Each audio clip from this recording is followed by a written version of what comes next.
Xo'p, assalomu alaykum. Demak, test tahlilini ko'rib chiqamiz. Boshladik. 24 8 ga bo'ladigan bo'lsak 3, 3 ni 3 ga ko'paytiradigan bo'lsak 9, 32 dan 9 ni ayirsak 23. Birinchisining javobi B javobi. Ikkinchi misolga o'tamiz. 6 ni 4 ga ko'paytiramiz 24, 11 ni 2 ga ko'paytiramiz 22, 24 dan 22 ni ayiradigan bo'lsak 2, 32 ni 2 ga bo'ladigan bo'lsak 16. 48 dan 16 ni ayiradigan bo'lsak 32 degan javob chiqadi. 32 C javobda turibdi. Xo'p, uchinchi misol taqsimot qonuni misoli. 37 ikkalasida ham bor. Qavsdan tashqariga chiqaramiz. 54 ga 46 ni qo'shadigan bo'lsak 100 chiqadi. Plus 24 ni qavsdan tashqariga chiqaramiz. 54 ga 46 ni qo'shsak yana 100 chiqadi.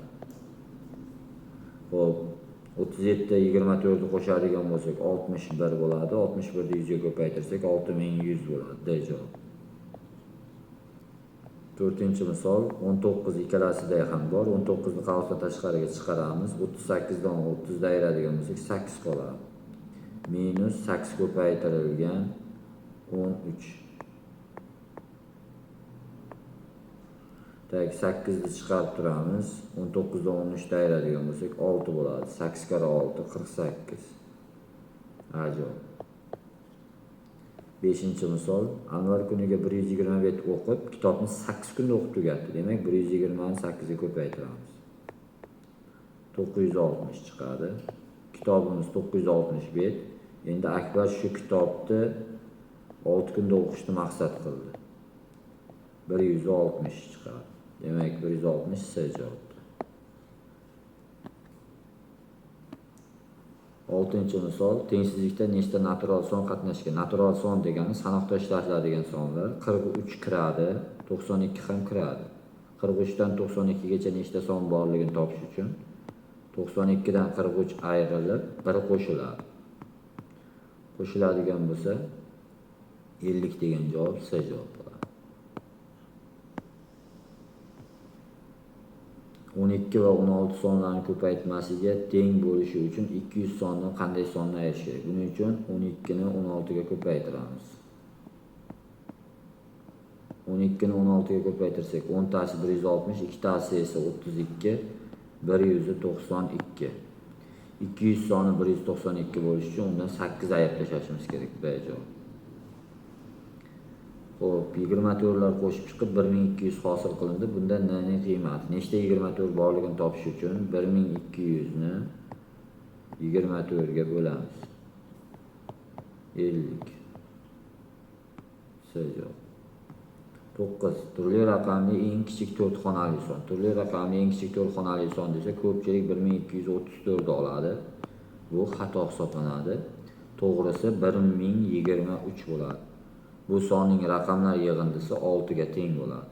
6 degan javob B javobda turibdi. Ko'paytmasi 3 ta natural son qatnashgan. Agar birinchi va ikkinchi ko'paytuvchilar 6 marta orttirilsa, uchinchi ko'paytuvchi 3 marta kamaytirsa, ko'paytma qanday o'zgaradi? Xo'p, A, B, C 3 ta son ko'paytirildi. Birinchi va ikkinchi ko'paytuvchilar 6 martadan orttirildi. 6A, 6B va uchinchi ko'paytuvchi 3 marta kamaytirildi. 6 kare 2 12 bo'ladi. 12 A, B, C. Demak, A, B, C eski ko'paytma edi, 12 paydo bo'ldi. 12 marta ortgan bo'ladi. C javob. 11-misol. Sonda 3 ta raqam shunday o'chirildiki, natijada eng katta son hosil bo'ldi. O'chirilgan raqamlar yig'indisini toping deyapti. Katta son hosil qilish uchun o'chirgan sonimizdan keyingi son o'chirilgan sondan katta bo'lishi kerak. O'sha joyga e'tibor beramiz. Agar biz 9 da o'chiradigan bo'lsak, undan keyingi son kichkina bo'lib qoladi. Shuning uchun 9 da o'chirmaymiz, 5 da o'chiramiz. 8 ga teginmaymiz, 2 ni o'chiramiz, 2 dan keyingi son 4 paydo bo'ladi. 4 ga teginmaymizda 3 da o'chiramiz. Shunda hosil bo'ladi bizda 9, 8, 4, 6. 9846. Biz o'chirgan raqamlar esa 5, 2 va 3. Bularning yig'indisini toping degan 10 chiqadi. B javob. 12. 10 million 15 ming 20 sonni o'nli yozuvda nechta nol raqam bor? O'nli yozuv degani biz ishlatadigan o'nlik sanoq sistemasi. 10 million, 11 million, 15 ming. O'rtada bitta noli bor. 15 ming 20 soni 120 bo'lganda 1 bo'ladi, lekin 1 degan sonni o'rniga 0 qo'yamizda 20. Mana 11 million 15 ming 20 soni bo'ldi. Nechta 0 qatnashyapti? 3 ta 0 qatnashyapti. B javob. 13. A va B raqamlar uchun yig'inda 11 bo'lsa, eng katta qiymat. Ko'paytma eng katta bo'lishi uchun A va B sonlar bir-biriga eng yaqin holatda joylashishi kerak. Bu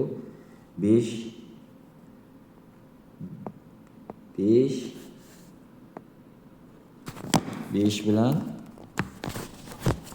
6 bo'ladi. 5 va 6 bo'ladi. 5 kere 6 esa 30 ga teng bo'ladi. 30 D javobda turibdi.